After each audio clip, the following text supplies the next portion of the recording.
자, 시청자 여러분 안녕하십니까? 유튜브 채널 JTBN스가 선보이는 여의도 정치. 오늘은 신현영 전 의원님과 함께 하겠습니다. 안녕하세요, 의원님. 안녕하세요. 예. 아, 제가 또 이 말 안 하려고 그랬는데 신현영 여의도 정치 조회수가 50만 뷰까지 나왔습니다. 와, 놀라운 일이네요, 정말. 감사드립니다, 시청자 여러분. 지금 구독자 수가 100만이 넘었는데 그러면 2명 중에 한 분은 예. 우리 프로를 본다는 얘기잖아요. 우리 신현영 의원님 열심히 하시니까 우리 예. 시청자분들이 많이 사랑하시는 것 같아요. 네, 더 열심히 하겠습니다. 100만 뷰 나올 때까지 최선 다하겠습니다. 예. 자, 바로 들어가겠습니다. 자, 이재명 대통령 그 에이펙 정상회의 이 기자회견 혹시 보셨나요? 일부? 맞죠. 아, 예. 참 품격 있는 그 기자회견이었다는 그 내용이었는데 그 일본 기자가 솔직하게 말해달라고 이야기를 했어요. 그 다카이치 총리를 만나지 않았느냐. 그런데 거기는 극우, 한국하고 좀 안 맞지 않느냐 그러면서 솔직하게 다카이치 총리를 평가해달라고 했는데 저는 그 일본 요미우리 신문의 나카가와 기자라고 합니다. 한 가지만 여쭤보겠습니다. 뭐 31일 날 그 일본 다카이치 총리와 그 정상회담을 하셨지 않습니까? 네. 그 한국에서는 그 단초는 그 극우라는 그 평가도 그 언론들에서 나왔습니다만은 그 실제로 만나보니 어떠셨습니까? 잘 해 나갈 수 있을 것 같습니까? 그 솔직하게 그것 중요한데 솔직하게 저 다카이치 총리와의 정상회담에서 어떤 감직 그리고는 그 감상 얻으셨는지 대륙 관계를 어떻게 해 나가고자 하는 생각을 갖게 되셨는지 솔직하게 듣고 싶습니다. 아마 일본 언론도 대한민국에서 이재명 대통령 당선이 됐을 때 저 극좌인데 걱정된데 라고 생각하셨을 것 같습니다. 저는 다카이치 총리께서 그냥 개별 정치인일 때 하고 일본 국가의 경영을 총 책임질 때 생각과 행동이 다를 거라고 생각합니다. 또 달라야 됩니다. 저도 야당의 지도자일 때 하고 야당과 여당을 포함한 온 국민을 대표하는 대통령일 때 판단과 행동이 달라야지요. 이게 정치는 전쟁이 아니지 않습니까? 그래서 일본이 요즘은 이재명 대통령에 대해서 별로 크게 걱정 안 하지 않습니까? 그렇습니다. 전 다카이치 총리도 사실 저도 만나기 전에는 혹시 하는 걱정을 안 한 건 아닙니다만 직접 만나 뵙고 상당한 시간 대화를 나눠보니 똑같은 생각을 가지고 있는 아주 훌륭한 정치인이라는 생각이 들었습니다. 솔직하게 느낌을 말씀드리면 아주 좋은 느낌을 받았습니다. 걱정이 다 사라졌습니다. 앞으로 한일 관계는 잘 협력해서 지금보다 훨씬 나은 단계로 나아갈 수 있겠다. 앞으로 저는 한일 관계가 기대가 됩니다. 아, 정말 명답변 아니었나 생각이 듭니다. 예. 결국에는 좋은 정치인이다, 다카이치 총리는. 아마 일본에서도 내가 당선됐을 때는 극좌 대통령이라고 걱정 많이 했을 것이다. 예. 그런데 한국에서도 사실은 극우 정치인이라는 우려가 있긴 했지만 만나보니 그것이 완전히 불식되더라. 그리고 한국과 일본의 그 관계 정립을 위해서 다카이치 총리가 앞으로도 많은 그런 역할을 해주실 거라고 기대한다라는 그런 답변을 통해서 그때 현장에서 그 생중계가 되는데요. 요미우리 신문이었거든요. 예, 맞습니다. 그리고 그 기자가 한국말로 떠듬떠듬 질문을 했어요. 솔직하게. 예, 그러면서 얘기했는데 솔직하게. 사실은 계속 기자가 웬만해 갖고는요 고개를 이렇게 끄덕끄덕 안 해요. 기자 정신으로는. 맞아요. 어떻게든 깐깐하게 트집 잡고 뭔가 송곳질문 하려고 하는 건데 아주 흡족하게 끄덕끄덕하는 모습이 여러 번 생중계가 됐거든요. 그만큼 다카이치 총리에 대한 사실은 그런 당의 총수일 때와 그리고 이제는 총리가 된 거죠. 그랬을 때의 이 정치적 활동과 폭이 달라질 수밖에 없다는 거에 대해서 이재명 대통령도 인정을 했고 정말 좋은 관계를 기대한다. 이재명 대통령 같은 경우에도 야당 대표일 때와 그리고 지금의 대통령일 때는 당연히 다를 수밖에 없는 거잖아요. 민주당만을 챙기는 게 아니라 이제는 대한민국 국민을 챙겨야 되고 그러다 보면 여당과도 소통을 해야 되는 부분들이 있기 때문에 그러면서의 대통령의 역할과 당대표의 역할은 명확하게 다르다. 이것을 다시 한번 국민들한테 확인시켜주는 계기였다고 저는 생각을 하고요. 예. 이번에 에이펙 끝나고 나서 지지율 몇 프로 올랐습니까? 상승했다면서요? 예, 6% 올라가고 63%까지 지금 고공행진하고 있거든요. 근데 이재명 대통령 사실은 후보 시절에도 당에 와서 기자회견 하고 그러면 진짜 진정성과 전문성 그리고 정말 정치의 실용성 이런 것들이 있는 그대로 느껴질 수 있거든요. 그래서 단순히 이게 짤로만 보거나 그러지 마시고요. 풀로 한번 보세요. 이재명 대통령이 얼마나 그동안 도지사부터 해갖고 여기까지 오는 동안에 그 내공과 그리고 행정력과 국민을 사랑하는 애국심까지 그런 것들이 상당히 느껴질 수밖에 없는 진정성이 있다. 그래서 예전에 독일 언론에서요. 이렇게 극찬했어요. 예. 10월 달에요. 트럼프가 모든 걸 할 수 없는 파트너가 이재명이다. 실용주의적이고 정책 전문가 그리고 개혁가이다. 이렇게 극찬을 했거든요. 예. 그러니까 다른 나라에서도 이재명 정부의 대한민국은 상당히 미래의 가능성, 발전 가능성이 있다라는 것을 검증해 주신 거다.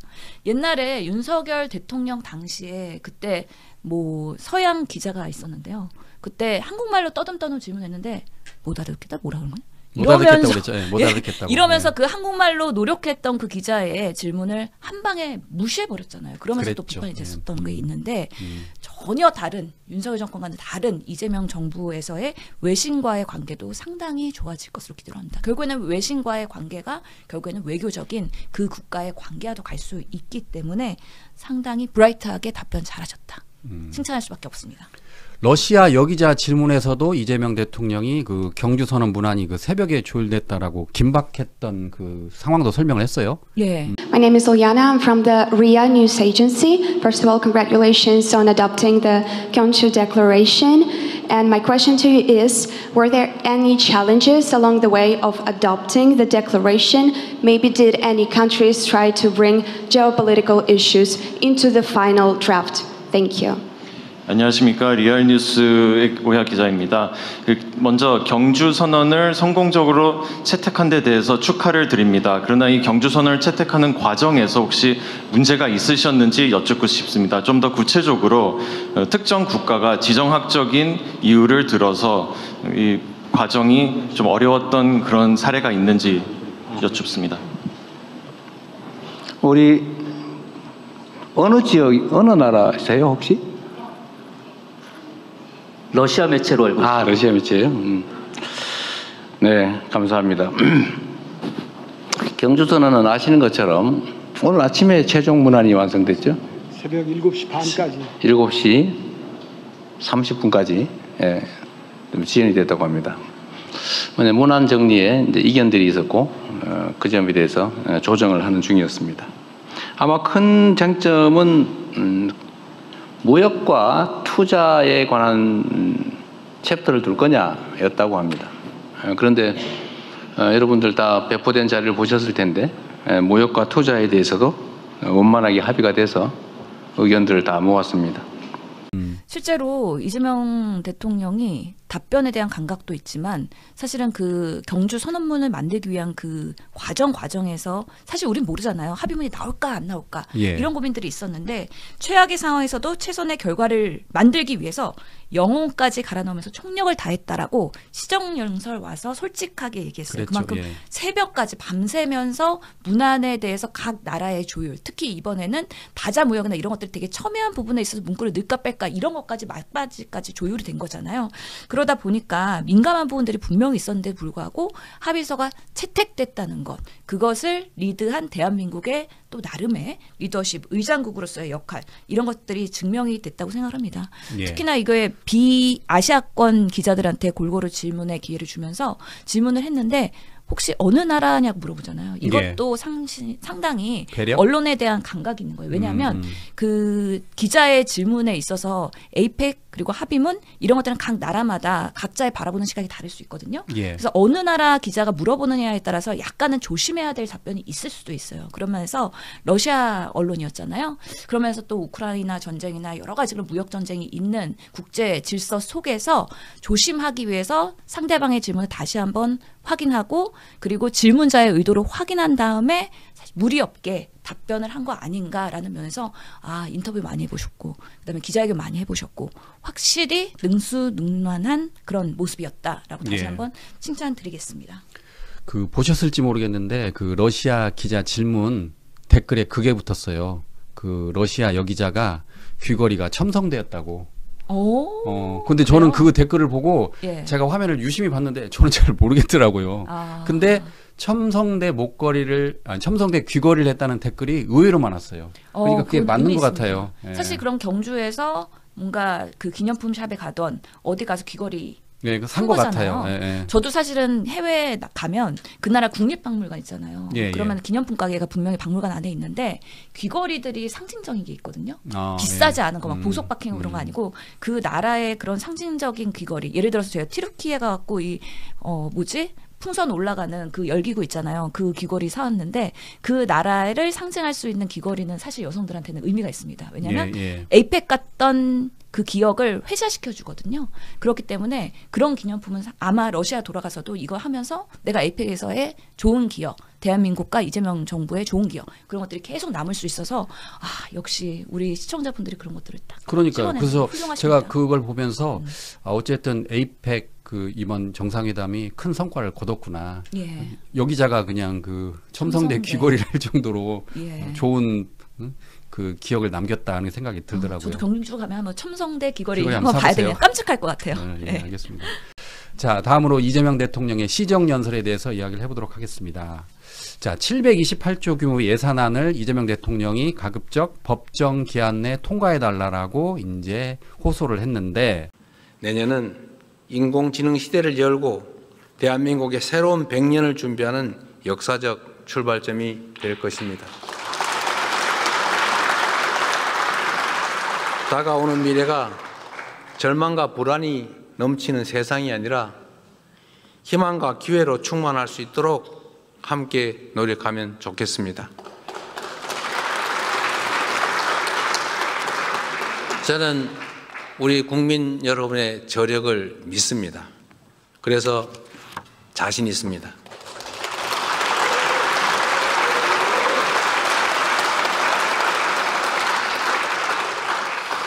전쟁의 폐허 속에서 한강의 기적을 일궈냈고 금모으기 운동으로 IMF 외환위기를 극복해낸 우리 국민들이 힘을 모은다면 못해낼 일이 뭐가 있겠습니까?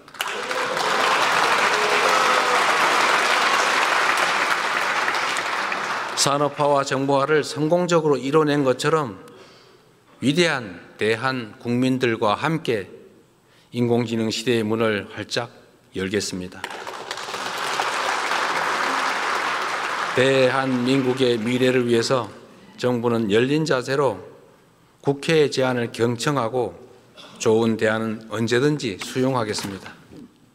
비록 여야 간 입장의 차이는 존재하고 이렇게 안타까운 현실도 드러나지만 국민과 나라를 위하는 진심은 다르지 않다고 믿습니다. 이번 예산안이 법정 기한 내에 통과되어 대한민국이 새로운 미래로 나아갈 수 있도록 초당적인 협력을 부탁드립니다. 2026년 예산안이 치밀한 심사를 거쳐서 신속하게 확정될 수 있도록 기대합니다. 고맙습니다. 10조 원을 AI 고속도로 깔겠다라는 그 명연설을 했습니다. 그런데 아쉽게도 국민의힘 의원 전원이 참석하지 않았어요. 그리고 이재명 대통령이 국회로 들어갈 때 국민의힘 의원들이 검은색 옷에 검은색 마스크를 쓰면서 막말을 했습니다. 꺼져라. 그렇죠. 어떻게 보셨어요, 그거는? 사실은 그 검은색 옷을 입고 피켓팅하고 검은 마스크 쓰고 국민의힘 의원들이 서 있었고 예. 그리고서는 이재명 대통령이 지나갔어요. 그리고 그 피켓팅은 결국에는 그 조문하는 그 검은 그 사진들 있잖아요. 그런 걸 들고 있었거든요. 예. 그래서 그날의 한 컷은 바로 국민의힘의 사망날을 이재명 대통령이 조문하러 왔다라고 이미지가 익힐 정도로 이것은 정부에 대한 비판이 아니라 국민의힘이 더 나락으로 가기 위해서 스스로 자초한 결과를 그날의 한 장의 사진으로 보여줬다. 저는 그렇게 생각을 합니다. 예. 실제로 시정연설을 이재명 정부에서 처음 하러 왔죠. 728조에 대해서 어떻게 대한민국을 내란 극복 그리고 비상계엄 이후에 회복하고 발전시킬 거냐에 대해서 대통령이 국회의원들에게 예산 심의를 하기 전에 설명하고 그것은 결국에는 국민들에게 2026년은 이렇게 국가를 운영하겠습니다라고 얘기하는 자리였거든요. 정말 멀쩡하고 실력 있는 그런 야당이었다면 728조에 대한 문제점 그리고 여당을 견제하기 위한 메시지가 나와야죠. 정책적으로. 그리고 정치적 공세로 간다는 것 자체가 이들이 예산 심의나 아니면은 국정감사 과정에서 이재명 정부한테 토를 달 것이 없다라는 하나의 반증일 수도 있는 거거든요. 예. 특히 추경호 지금 전 원내대표는 조사받았잖아요. 그리고 지금 이제 구속영장이 어떻게 될지 지금 기로에 있는 상황인데 그날의 그런 특검이 확인한 사실은 실제로 윤석열 대통령이랑 전화를 했어요. 그리고 본인이 비상계엄이 무리하게 됐다라는 거를 홍철호 정무수석과도 통화를 하면서 알게 됐어요. 그렇다면은 한동훈 당대표는 이거 맞겠다라고 했을 때 협조하지 않았잖아요. 예. 그리고 우원식 의장이 1시에 본회 열겠다 했을 때 그 공지를 그 국민의힘 의원들한테 사실은 공지하지도 않았어요. 그런 방식으로의 간접적인 방해 행위, 방임한 행위, 비상계엄 해제를 적극적으로 막자는 행위 이런 부분에 있어서 당연히 비판받아야 되고 이미 이거는 위법하다라고 판명이 됐음에도 불구하고 장동혁 국민의힘 대표는 추경호를 쉴드치고 있다. 예. 지금 국민의힘이 딜레마에 빠졌어요. 추경호를 사실은 쉴드치지 않으면 사실 추경호 의원만 나락으로 빠진다? 근데 추경호 의원이 그러면은 나중에 수사, 조사, 재판받는 과정에서 본인만 잘못했다고 인정하면서 딱 선 그을까요? 그렇지 않단 말이에요. 그날 현장에 본청에 있었던 국민의힘 의원들 왜 그러면은 표결 안 들어갔는지 그때 같이 협조한 그런 당직자는 어떤지 이런 것들까지 줄줄이 사탕이 될 수밖에 없으니까 사실은 손절하고 싶어도 손절 못하는 국민의힘의 딜레마가 분명히 있다. 그런 것들을 지금 이재명 대통령이 국회에 왔을 때 반사시키고 있긴 한데요. 실제로 그런 부분에 있어서 국민들은 국민의힘을 아직 정신 못 차렸네 라고 손가락질 할 거라고 생각을 합니다.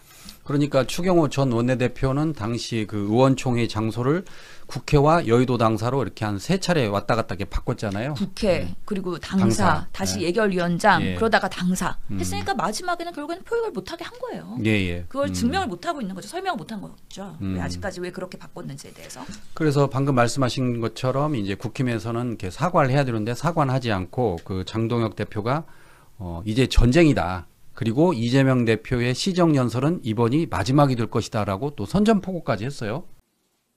원내대표님 말씀하셨지만 이제 전쟁입니다. 이제 우리가 나서서 이재명 정권을 끌어내리기 위해서 모든 힘을 모아야 될 때라고 생각합니다. 이재명의 5개 재판이 재개될 수 있도록 모든 힘을 모아야 될 때라고 생각합니다. 그것이 국민의 명령입니다.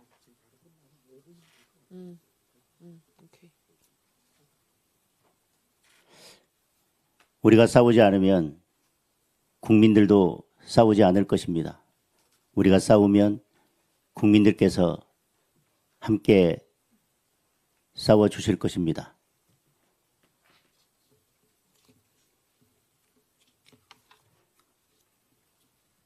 오늘 대통령이 시정연설을 하기 위해서 국회에 옵니다. 이번이 마지막 시정연설이 되어야 합니다.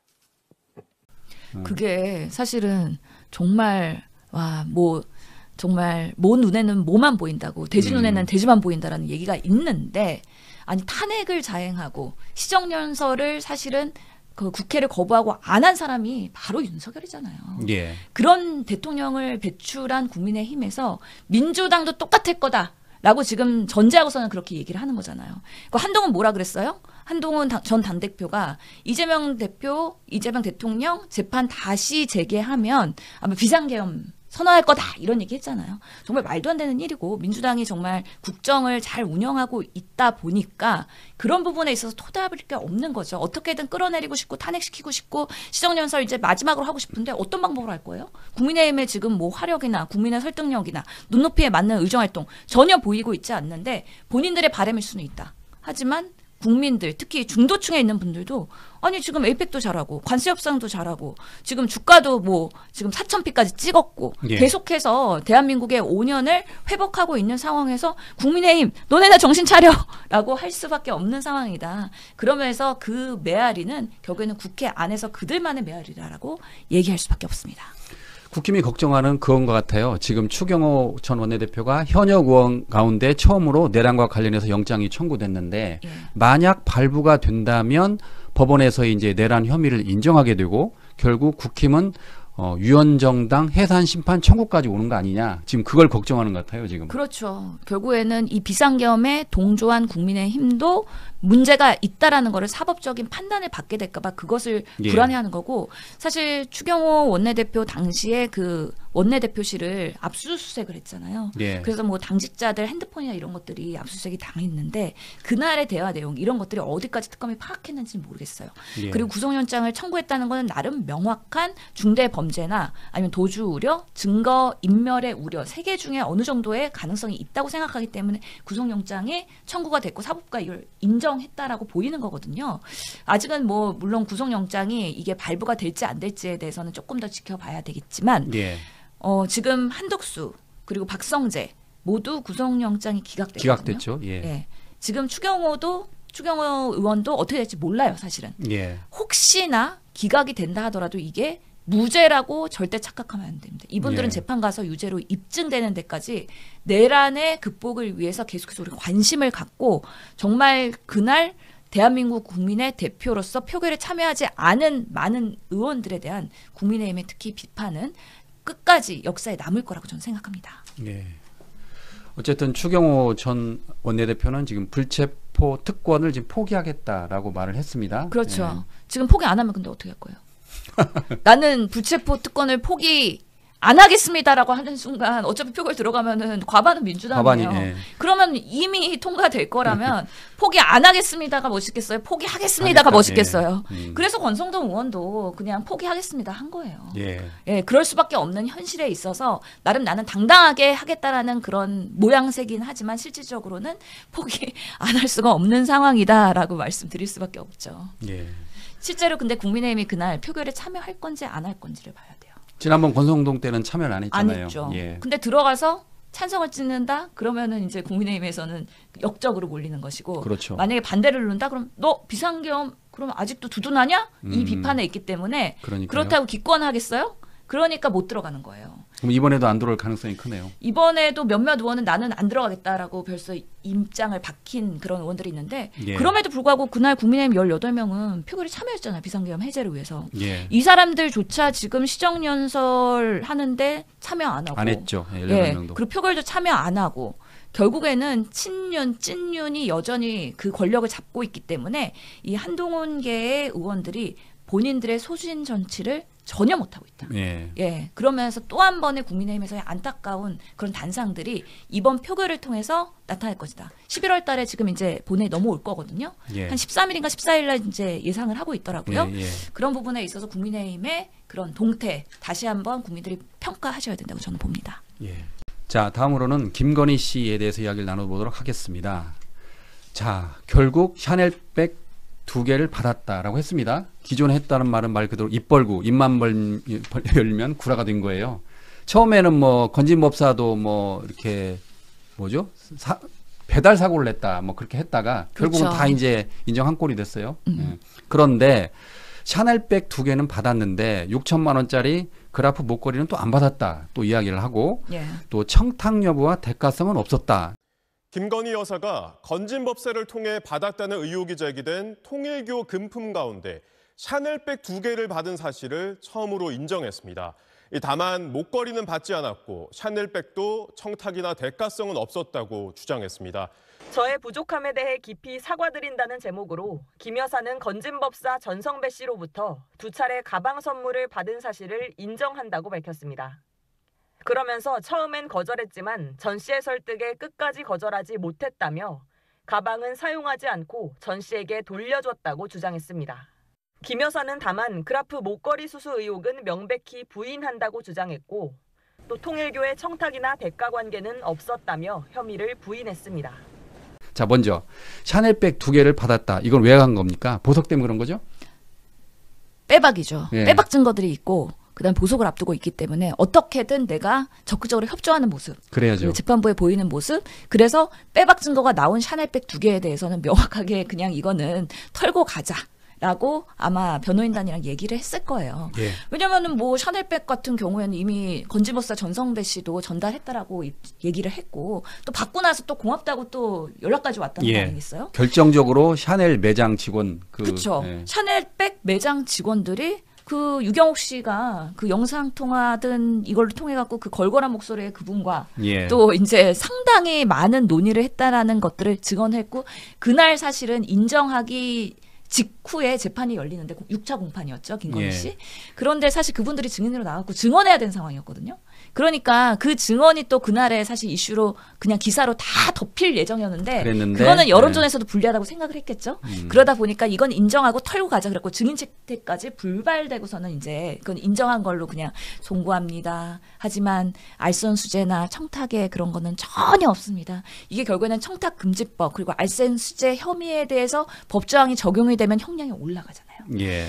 받기는 했는데요. 아무런 청탁도 없었어요. 이게 그 변호인단과의 논리인 거죠. 그래서 네. 미꾸라지처럼 빠져나가는 거 플러스 보석신문을 앞두고 있기 때문에 나름 구속이 아닌 보석을 하려면 나 이제 증거인멸 안 하겠습니다. 그리고 있는 그대로 진실하게 대하겠습니다. 이런 부분에 있어서 재판관들한테 잘 보여야 될 거 아니에요. 예. 그러다 보니까 그 2개만.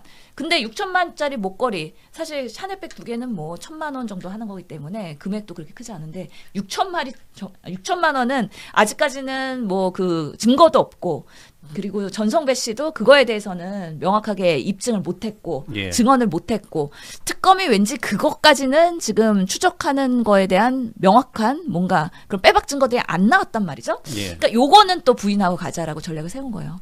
근데 그 이후에도 보면은요. 지금 사실은 뭐 샤넬백은 이미 예전에 최재형 목사 디올백 사건 있잖아요. 예. 그래서 이미 명품백은 많이 받은 것 같고 그때도 최재형 목사 갔을 때 줄줄이 앞에서 가방 뭐 선물 들고선 대기하고 있었던 거 아니에요? 그러니까 명품백을 계속 받았던 것 같고 또 목걸이, 브로치, 귀걸이는 아니 반클라프의 아펠이랑 뭐 하여튼간에 서희건설 3종 나토 세트 예. 뭐 그러면서 이미 뭐 목걸이 등 다 받아왔던 거잖아요. 한 번 받기가 어렵지. 한 번 받고 나면 줄줄이 받는 거에 대해서 그런 양심의 가책이 사라져버리는 거잖아요. 예. 그런 면에서 목걸이에 대해서도 사실은 부인하는 걸 누가 믿겠냐. 그래서 특검이 이때까지 거짓말했다는 것을 인정하는 증언이다. 예, 그렇기 그래야겠죠. 때문에 예. 지금의 증언도 사실은 진실성이 없다라고 계속 주장을 할 수밖에 없고 이런 부분은 분명히 재판부도 아, 이 사람이 정말 선택적인 거짓말을 하면서 불리할 때만 그냥 꼬리를 내리는구나에 대해서 명확하게 알았다.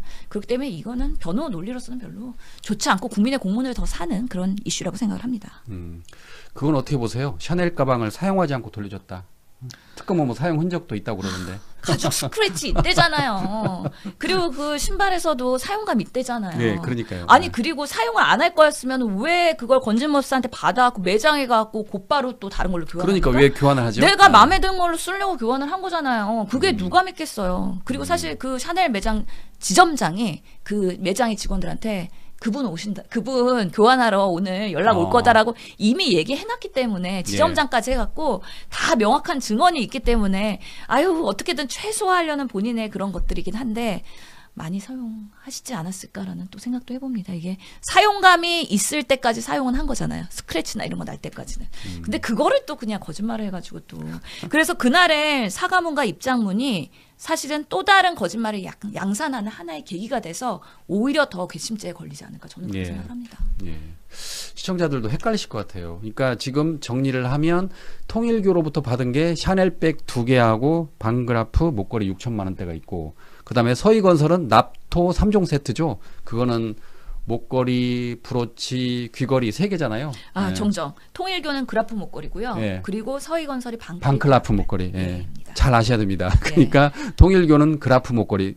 가격은 또 비슷해요. 6천만 원. 예. 그러니까 통일교에서 준 그라프 목걸이도 6천만 원이고 서희건설로 받은 방클라프 목걸이도 6천만 원입니다. 그래갖고 지금 방클래프 아프엘이든 아니면은 이 그라프 목걸이든 이 브랜드 매장들이 국내에서 여러 개가 생기고 있다는 거잖아요. 그래서 VIP 홍보대사가 김건희고 지금 그 인지도가 엄청 올라가서 우리도 6천만 원짜리 그 브랜드 이제 알게 됐잖아요. 온 국민이. 예. 그런 면에서는 상당한 노이즈 홍보 효과를 얻었다. 그렇죠. 그래서 보석되면은 엄청 그 매장에서 러브콜이 갈 거라는 생각이 들고, 정리하자면은 최재형 목사한테는 디올백. 대통령실의 그 로봇계 납품 업체 거기서는 바쉘론 콘스탄틴 시계. 비싼 시계. 그리고 통일교에서 샤넬백 2개랑 그라프 목걸이. 서희건설은 방클리프 아펠 목걸이, 티파니 브로치 등 장신구 나토 3종 세트. 최근에 터진 건 21g에서 디올백.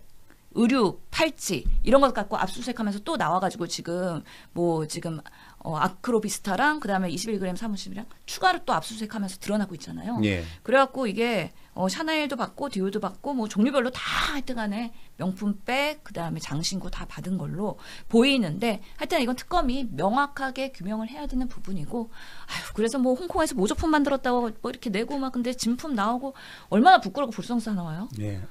정말 언제 이 사건들이 종료될지 정말 그냥 깝깝합니다. 제가 전에도 이야기했지만 그라프와 방클라프 목걸이 이름을 알 정도면 정말 저는 전혀 몰랐던 목걸이인데. 그렇죠. 아셨어요 전에? 그런 메이커? 브랜드? 저는 디올백까지는 알고요. 샤넬백까지는 본 적은 있습니다. 하지만 이 장신구에 대해서 6천만 원짜리 그리고 콘스탄틴 바셸론 시계 이런 건 이번에 알았어요. 그러니까요. 그래서 우리 국민들의 명품의 눈높이가 좀 높아진 것 같아갖고 아마 이 남성분들 이렇게 사모님들이랑 힘듭니다. 여자친구들한테 힘들어요. 이런 것들 평생 안 해줬으면 약간 조금 섭섭할 수도 있을지 모르겠습니다. 우스갯소리로 무슨 이야기가 나오냐면요. 김건희 씨는 보석을 좋아한다. 그러니까 아까 말한 뭐 목걸이, 귀걸이 그 보석도 좋아하고 지금 법원에 신청한 보석 그것도 좋아한다. 보석은 뭐 종류별로 상관없이 다. 네. 그러니까 뭐 외교 갔을 때 우리 그냥 정상의 영부인들이 다 이렇게 화려하고 있는데 나만 초라하다는 거 아니에요. 예. 그래서 나토 3종 세트가 거기서 나온 거 아니겠습니까? 예. 사용하고 다시 돌려줬잖아요. 그러니까요. 그러니까 근데 사용 안 했어요라고 거기는 사진이 찍혀갖고 거짓말 못하는데 샤넬백 들고 다니는 건 사진 안 찍혔나 몰라. 언젠가 또 나올 겁니다. 그럴 수 있죠. 예. 지금 어제에 올라온 사진 아직까지는 공개 안 되고 있는데 예. 다 이게 뭔가 이제 곧 터질 것 같은 폭탄처럼 하나하나씩 이제 잠재되어 있는 거죠. 예. 그 김건희 씨를 향한 특검의 수사가 말 그대로 전방위적으로 지금 확대되고 있습니다. 자, 그런데 최근에 그 SBS가 그 단독 보도에 나온 게 지금 큰 화제를 불러일으키고 있습니다. 56살 이모 씨. 그러니까 지금 기자들은 그 이모 씨 이름을 다 알고 있어요. 의원님 혹시 아세요? 저도 알아요. 예. 그런데 지금 매불시에서 말은 못 하더라고요. 아, 그래요? 예. 뭐 이미 사진이랑 블러링 쳐져갖고 다 나옵니다. 유튜브 치면. 예. 그런데 매불시에서 너무 웃겼던 게 그 매불시도 뭐라고 그러냐면 이름을 다 알잖아요. 그러니까 뭐라고 그러냐면 김건희 씨와 사귀었던 그 남성 이모 씨 혹시 외모가 준수합니까? 외모 준수할 것 같아요. 제가 봤더니 저 그거 뭐 한참 웃었습니다. 그 이 씨가 외모가 상당히 블러링 됐지만 예. 샤프한 그런 사실은 매력 있는 건진법사 법당에서 발견된 김건희 여사의 휴대전화에서 김 여사가 한 남성과 주고받은 메시지 수백 개가 발견됐다는 내용 단독 보도해드렸습니다. 오늘은 의문의 남성에 대한 후속 보도를 준비했습니다. 이 남성은 56살 이모 씨로 특검은 이 씨를 도이치모터스 주가 조작 공범 혐의로 입건했습니다. 또 이 씨는 지난 2022년 불거졌던 김 여사의 미공개 정보 이용 투자 의혹에도 연루된 걸로 알려져 있습니다. 이 특검은 지난달 이 씨의 거주지를 압수수색했는데 이 과정에서 이 씨는 2층에서 뛰어내려 도망쳤고 현재는 행방이 묘연한 상태입니다. 지난달 김건희 특검팀은 서울 용산구에 있는 한 건물에 들이닥쳤습니다. 김건희 여사와 수백 회 이상 메시지를 주고받은 사실이 드러난 56살 이모 씨에 대해 도이치모터스 주가 조작 공범 혐의로 압수수색을 벌인 겁니다. 이 씨는 도이치모터스 검찰 수사 당시에도 주가 조작에 동원된 세력으로 지목돼 조사를 받았지만 직접 주식 거래를 한 증거가 없다는 이유 등으로 기소되지 않았습니다. 하지만 특검은 수사 과정에서 이 씨가 차명 계좌 등을 통해 거래에 참여한 정황을 새롭게 포착해 압수수색에 나선 겁니다. 그런데 압수수색 당시 이 씨는 음주운전 혐의로 경찰에 수배된 상태였습니다. 이 씨를 발견한 특검팀은 수배 주체인 경찰에 이 씨를 체포하라고 신고했습니다. 그러나 이 씨는 경찰이 압수수색 현장에 도착하기 직전 2층 베란다에서 뛰어내려 도주했습니다.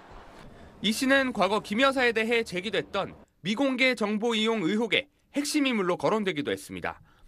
지난 2022년 대선 당시 김의겸 의원은 김 여사가 주가가 급등락했던 태광 ENC라는 회사 주식을 2010년 4월에 대량 매수한 뒤 하루 만에 1,000만 원이 넘는 이익을 보고 모두 팔았다며 회사 관계자로부터 미공개 정보를 입수했을 것이란 의혹을 제기했습니다.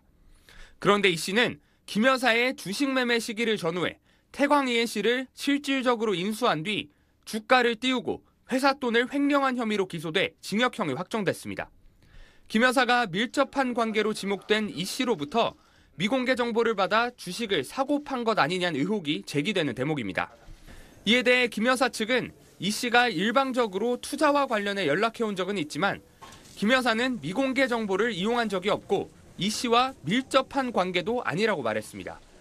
이 씨와 지난해까지 연락을 주고받았다는 의혹도 사실이 아니라고 주장했습니다. 네, 그런데 이 씨가 그 도이치모터스 주가 조작 공범 혐의로 지금 입건됐어요. 예, 그러니까 주식에 좀 나름 대가인 것 같은데 지난 2022년에 그 불거졌던 김건희 씨 미공개 정보 이용 투자 의혹에도 지금 연루된 걸로 지금 나와 있습니다. 자, 그런데 재밌는 게 검찰이 특검이죠. 그러니까 건진법사 법당을 압수수색했는데 거기서 김건희 씨 핸드폰이 나왔어요. 2013년에서 16년 동안 사용한 그 핸드폰 한 개. 그리고 문자는 뭐 수백 통, 400여 통 했다고 하네요. 나오는데 자, 첫 번째 질문. 왜 건진법사가 김건희 씨 핸드폰을 가지고 있었을까요? 모르죠. 네, 모르시죠. 저 매불시에서 봤는데 그 핸드폰을 김건희 씨가 줬다는 거예요, 건진법사한테. 그래서 핸드폰과 관련된 악됨을 좀 없애달라고 해서 가지고 있었다는 거예요. 아, 거기에 그 법당 있잖아요. 그런데 그 건진법사가 그 검찰이 압수수색할 때는 그 핸드폰을 안 놓고 가지고 있다가 이번에 특검할 때는 거기다 놨다는 거예요, 가져가라고. 그러니까 특검과 건진법사에서 일종의 뭔가 딜을 했다는 거예요, 딜. 그래서 이제 그걸 줬으니까 말 그대로 이제 빅이슈가 터지잖아요. 좀 봐달라라고 그런 의혹이 있다는 겁니다. 아니, 저는 처음에 이해가 안 됐어요. 왜 건진법사가 김건희 씨 핸드폰을 가지고 있느냐. 근데 그만큼 저는 긴밀한 관계라고 생각을 했던 거죠. 서로한테는 이제 더 이상 네가 잡혀가면 나도 잡혀가고 내가 잡혀가면 네가 잡혀간다. 그러니까 같이 은폐해야 되기 때문에 가족끼리 그렇게 하면은 사실 가족집 뭐 오빠의 그런 뭐 장모집 이런 것들까지 터니까 사실은 그래서 제3자한테 준 거 아닌가라고 저는 생각을 했는데 아무튼 건진법사와 김건희 씨는 매우 은밀한 관계잖아요. 그 엄마인 최은순 씨와도 건진법사랑은 매우 은밀한 관계인데 그 전에 건진법사를 소개한 사람이 이 이모 씨라는 거잖아요. 56살 이모 씨. 그러니까 이종우 씨가 아닌 또 다른 이모 씨. 그 외모 준수한 그분. 그래서 이분이 건진법사를 김건희 씨한테 알려줬다는 거잖아요. 그러니까 관계는 그 먼저이다. 그리고 김건희 씨가 2012년에 결혼했어요. 그리고 13년에서부터 16년까지 그 사람과 모종의 이런 문자를 사적으로 많이 나눴다. 그래서 도이치모터스 주가 조작에도 가담됐기 때문에 이번에 그런 것들도 조사가 다시 돼야 되고 이번에 그래서 특검에서 사실은 압수수색 갔잖아요. 그래서 이모 씨를 찾기 위해서 갔는데 2층에서 지금 뛰어내렸다는 거죠. 그렇죠. 도주했다는 거죠. 본인이 분명히 지은 죄가 많기 때문에 잡히면 빼박이다. 그렇기 때문에 무조건 도주하고 증거인멸하고 나중에 잡히더라도 그런 생각을 하지 않았을까라는 생각이 듭니다. 그러니까 이제 특검이 아닌 검찰이 이전에 이제 이 씨를 조사했을 때 그 나름 그 혐의가 나올 만도 한데 조사를 하고 불기소했다는 거잖아요. 자, 그리고 이번에는 특검이 10월 달에 이 씨 집을 압수수색했을 때 경찰한테 이 씨를 잡아라고 했는데 경찰이 가기 전에 2층에서 지금 뛰어내렸잖아요. 네. 이거 누가 이 씨한테 정보를 주는 게 아니냐. 그런 의혹도 있어요. 그렇지 않고서 어떻게 뛰어내립니까? 2층에서 미리. 글쎄요. 그거 확인을 해봐야 될 것 같긴 한데 우선은 어떤 일이 어떻게 밝혀질지 모르니까 김건희 씨가 하여튼 간에 우리 탄핵되고 나서는 이제 뭐 하여튼 구속되고 그런 과정에서 조사하면은 자기까지 연결된다는 가능성에 대해서 완전히 배제는 못했을 수 있고 그래서 그렇게 뭔가 압수수색이 들어왔을 때 내가 어떤 루트로 어떻게 해야 되는가에 대한 마음의 준비를 해서 뭔가 비상 출구 뭔가 패스웨이를 미리 해놓은 건 아닌지 아니면 미리 정말 그렇게 연락을 받아갖고 그렇게 했는지는 잘 모르긴 하겠는데요. 예. 이분은 하여튼 간에 예전에도 무자본 MMA 혐의 등 여러 차례 형사 처벌을 받았던 분이고 예. 도이치모터스만 사실은 불기소됐기 때문에 근데 이분이 또 최근까지도 김건희 씨와 연락한 거 아니냐라는 정황이 나왔던 게 예. 음주운전하다가 적발돼가지고 사실 왜 그럼 음주운전 했어요? 그랬더니만 뭐 지인이요 뭐 혐의에서 무혐의 받았고 축하 파티 하느라고 좀 술 좀 마셨어요. 그 인정을 경찰에 가서 했다는 거잖아요. 근데 그 예. 지인이 김건희 씨라는 거를 확인을 한 거잖아요. 그 때문에 그러면은 도이치모터스 주가 조작 끝나고 무혐의 받고 그러면서 축하 파티를 10일 후에 하고 그랬다라는 거기 때문에 이게 비단 2016년까지의 연락뿐만 아니라 지금까지도 그분과의 관계를 김건희 씨는 가지고 가고 있었다. 그렇기 때문에 이 사람이 또 다른 뭔가 아킬레스건으로서 이번 사건에 대해서는 많은 정보가 이분을 통해서 드러나는 거 아니냐라는 기대감이 있는 것이죠. 그러니까 특검이 이 씨를 붙잡으면은 왜 그 도이치모터스와 관련된 이 씨 혐의를 왜 봐줬냐라고 이제 수사가 이제 조이면은 김건희 씨를 불기소한 검사들까지 징계를 받는 거예요, 이제. 그렇죠. 그래서 그 3명의 그 검사와 관련된 분들 있잖아요. 그래서 아마 법사위에서 이분 분들은 이제 수사가 진행되고 그 다음에 무혐의 했던 검사들에 대한 책임론 이런까지 확대될 수밖에 없어요. 그래서 최근에 계속 언론이 그걸 따라가고 있더라고요. 예. 그러면서 아마 조금 더 자세한 얘기를 추후에는 우리 시청자분들에게 드릴 수 있지 않을까 생각합니다. 그러니까 이 씨가 붙잡혀서 그 도이치모터스 주가 조작을 특검이 이제 파들어가면 지금 떨고 있을 검사가들이 꽤 나올 겁니다. 그렇죠. 이거는 말도 안 되는 사실 황제 조사 받고 불기소한 거잖아요. 네, 그렇죠. 예. 이건 털고 가자. 이것까지는 우리가 못망다로 생각해서 솜방망이 처벌을 하면서 그냥 덮고 가려고 했었던 그 잘잘못에 연루된 많은 검찰과 정부 인사와 그리고 그 주변의 사기꾼들 이런 분들이 다 드러나게 되는 또 시간들이 조만간 도래할 것이다라고 생각합니다.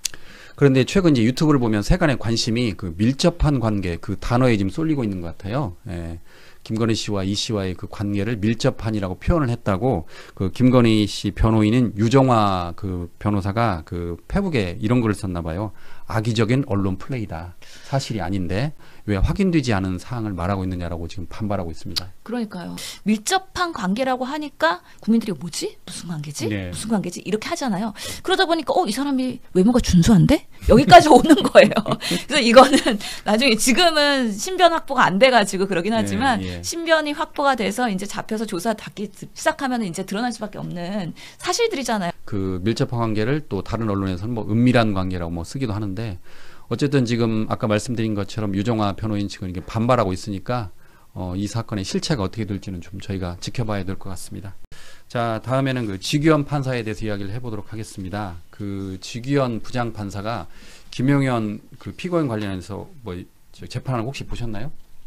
그 뭐라고 그러냐면요. 봤죠. 공개 재판이었죠. 최혁진 의원이 뭐라고 하냐면 지규현 판사는 예능 MC입니까? 라고 이야기까지 했어요.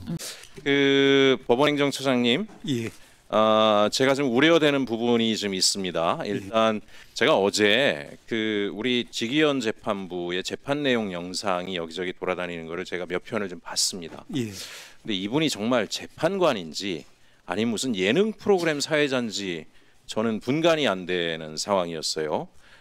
거의 말투는 그 뭐 술집에서나 쓸 것 같은 그런 어투의 말투로 재판을 진행하고 또 윤석열 변호인단이 막말 수준의 말을 퍼붓는데도 제지도 하지 않고 그거를 웃으면서 즐기는 모습까지도 저는 보게 돼서 대단히 우려스럽습니다. 어떤 부분이냐면 사실 이게 전 국민적 관심이 집중돼 있는 거고 대한민국을 정상화하는 과정에 가장 중요한 재판 아니겠습니까? 근데 그런 재판의 재판관이 저렇게 진중하지 않게 재판들을 진행하게 될 경우에 결과에 대해서 국민들이 어떻게 수용하겠습니까?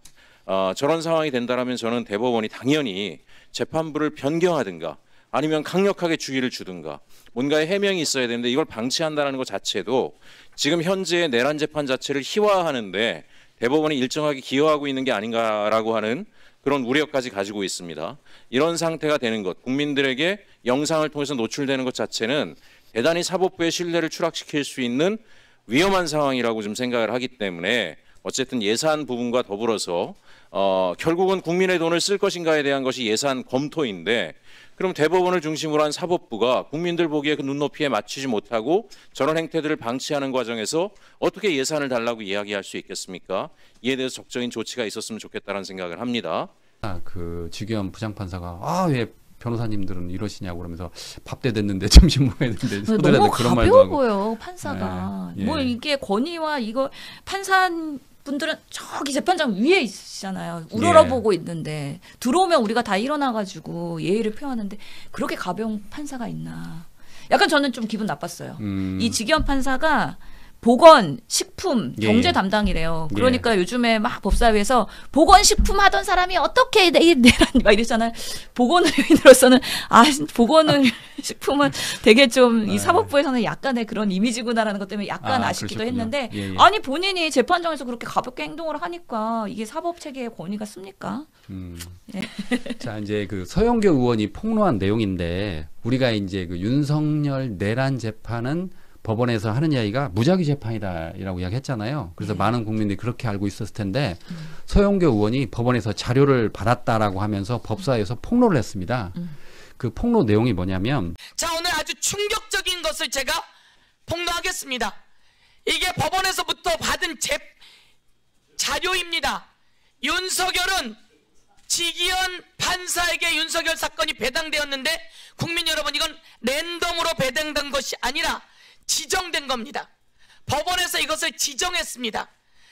윤석열, 노상원, 조지호, 김봉식 내란 사건들 다 지정했습니다. 자, 전담 재판부가 있죠? 법원에는 전담 재판부와 일반 재판부가 있습니다. 예. 전담 재판부, 성폭력, 선거, 부패 등 있죠? 예. 그런데 내란 사건은 들어갈 곳이 있어요, 없어요? 없기 때문에 일반 사건으로 배당. 그러니 뭐가 필요해요? 내란 전담 재판부가 필요한 거잖아요. 여지껏 속았어요. 법원 공보에만 가도 전담이 있습니다. 성폭력, 선거와 부패, 그리고 재정, 그리고 지기현은 식품과 보건 전담이에요. 그러면 내라는 전담 재판부가 이 상황에서 있어야 하는 게 맞지 않습니까? 없기 때문에 일반 사건으로 배당한 것으로 알고 있습니다. 그래서 여러분은 이것을 지기현에게 윤석열 사건을 가서 지정했어요. 관련 사건으로 배당했다라고 제가 보고를 받았고 말씀을 그렇게 이게 드렸습니다. 말이 됩니까? 존경하는 법원행정처장님, 여러분은 김용현 사건을 적시처리 필요 중요 사건으로 접수했다가 다시 지금처럼 일반 사건으로 바꿨어요. 왜 그랬습니까? 적시 처리 필요 중요 사건으로 접수했다가 일반 사건으로 여러분은 바꿉니다.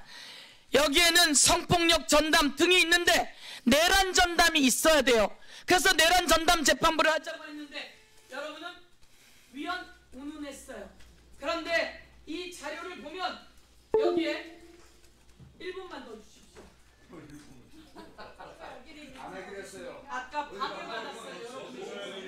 박영호 의원이 계속 발언을 방해했습니다.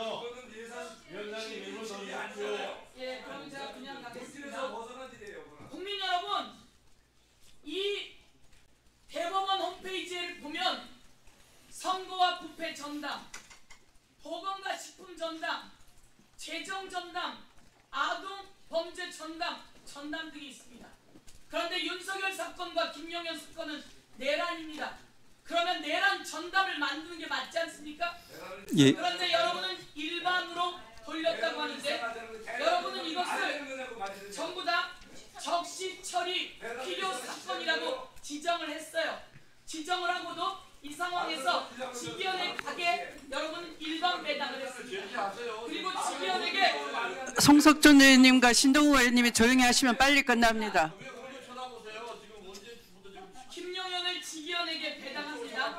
그리고 여기에 조지호 사건, 윤석열 사건을 다 넣고 직위원은 조희대가 대법관으로 있을 때 재판연구관이었습니다. 그리고 직위원은 식품과 경제를 담당하고 보건을 담당하는 사람입니다. 그런데 김영현과 내란, 윤석열의 내란에 당토 맞는 사람입니까? 그래서 국회에서 내란 전담 재판부를 만들자고 할 때 여러분은 뭐라고 했습니까? 특정하게 전담할 수 없다. 그런데 지금 여러분은 전부 다 적시 처리 필요 사건으로 전담했어요. 저는 왜 이렇게 거짓말을 하는 거죠? 대한민국의 사법부가 최후의 보루가 되어야 하는데 이 내용은 법원행정처장이 보고받게 되어 있습니다. 당시에 보고받았습니까? 저희들에게 중요 사건이라고 하는 적시처리 중요 사건이라고 하는 것은 이제 저희 행정처에 있는 39명한테 일괄적으로 이메일을 통해서 그냥 보내도록 되어 있지 특별하게 따로 개별적인 혹은 구두에 의한 보고를 받지는 않습니다. 그리고 이제 말씀 제가 받은 이 자료에 의하면 법원행정처장에게 보고하게 되어 있습니다. 법원행정처장이 아니라 법원행정처로 되어 있을 겁니다. 그래서 법원행정처면 법원행정처장 아니에요? 어디서 법원행정처와 법원행정처장이 다르다고 이야기했습니까? 그러니까 저를 포함해서 39분의 행정처에 있는 여러분들한테 이렇게 메일 시스템을 통해서 자동적으로 이제 알려지도록 되어 있습니다. 그런 말씀을 드린 것입니다. 여러분 이제 아셔야 합니다. 법원은 직위원에게 윤석열 사건을 갖다가 준 겁니다. 그리고 그 직위원은 조희대 재판연구관으로 있으면서 윤석열의 사건을 구속 취소시켰습니다. 그동안 우리가 의심했지만 그 퍼즐이 하나하나 맞춰져 가고 있었습니다. 이에 대해서 국민 앞에 사과해야 된다. 저는 이렇게 생각하고 제가 법원을 믿고 지지하지만 이런 상황 속에서는 그럴 수 없는 상황입니다. 말씀하세요. 예, 말씀드리겠습니다. 네, 위원장 말씀. 네, 답변하십시오. 예,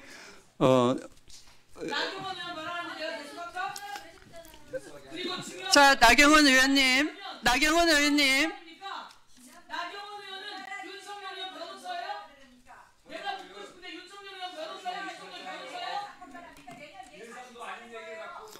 예.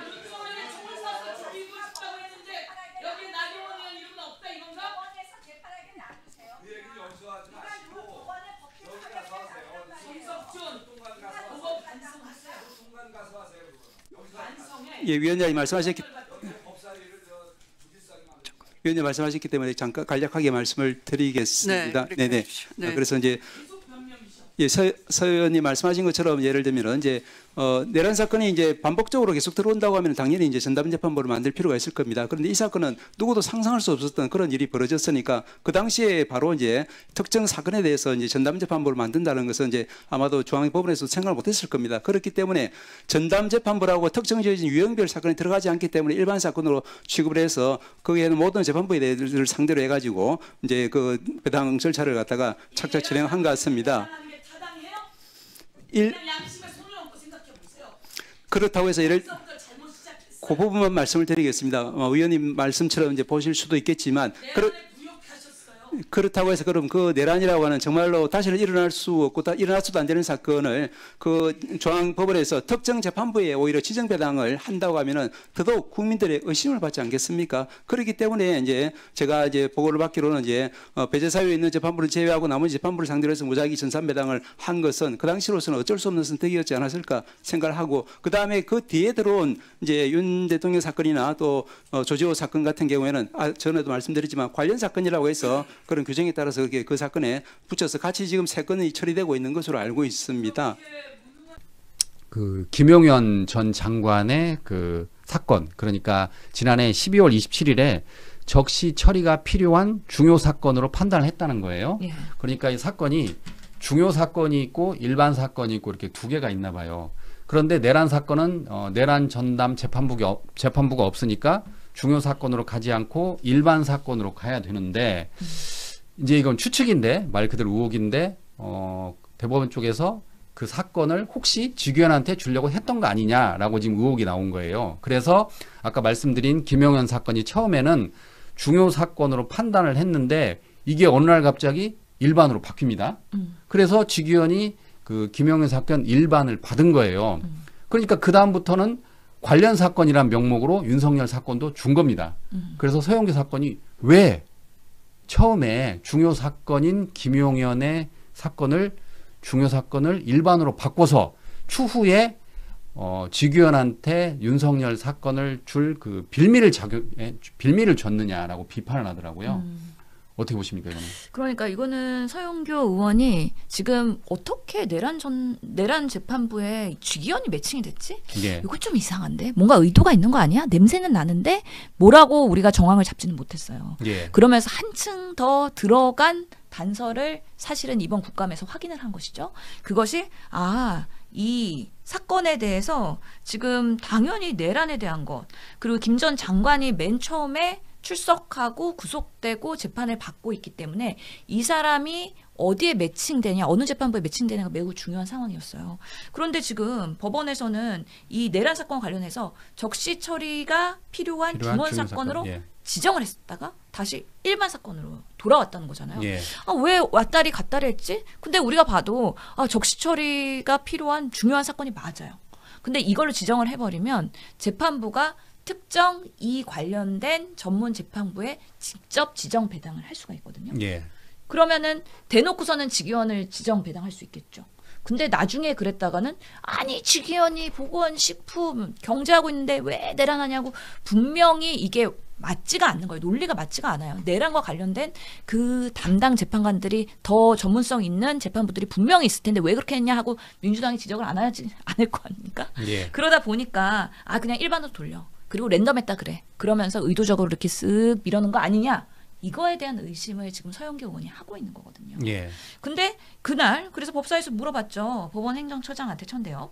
어떻게 이게 적시 처리 필요 중요 사건을 접수했다가 다시 일반 사건을 바꿨어요. 왜 그랬어요? 그러니까 답변을 명확하게 못해요. 그리고서는 적시 처리 중요 사건을 하는 것이 특별하게 따로 개인적인 구두를 받지는 않기 때문에 어쩔 수 없는 당시로서의 선택이지 않았을까? 이게 근데 이해가 됩니까? 예. 누군가가 그러면은 이거는 적시 처리 아니고 중요 사건 아니야. 그러니까 일반으로 돌려. 이렇게 했으니까 돌아갔을 거 아니에요. 저절로 되지는 않잖아요. 그렇다면은 누가 그런 판단을 해서 돌렸느냐 다시. 그러면 일반 사건하고 랜덤으로 한다고 했지만 거기서 보이지 않는 손이 개입해갖고 랜덤이 아닌 직위원한테 간 거 아니냐. 이거를 앞으로 밝혀내는 게 중요한 숙제가 될 것이고 특히나 조희대 대법관일 때 연구관이었던 직위원 판사였기 때문에 그렇죠. 그때 재판 연구관. 둘의 모종의 관계가 있는 건 아니냐까지 서영교 의원이 얘기를 했거든요. 그래서 지금은 의혹이 한층 더 들어간 의혹을 자아내고 있는 상황이기 때문에 이거는 지금 이 단계에서 끝날 이슈가 아니다라고 생각을 합니다. 예. 김용현 장관을 직위원에 배당하니까 그래? 그러면은 윤석열 받아, 조지호 받아, 노상원 받아 했고 다 직위원 재판부로 해. 이렇게 된 거잖아요. 그래서 처음에 아주 일사불란한 움직임이 있었다는 게 일부가 드러난 거 아닌가라는 의혹을 지금 갖고 있는 것이죠. 예. 방금 말씀하신 것처럼 직위원 판사는 조희대 대법원장이 대법관일 때 재판 연구관이었어요. 예. 그런데 이제 직위원한테 배당이 된 뒤로 윤석열 전 대통령의 재판이 구속이 취소가 됐고 그리고 지금은 재판이 지연되고 있잖아요. 그래서 과연 내년 1월까지 1심을 선고할 수 있을까?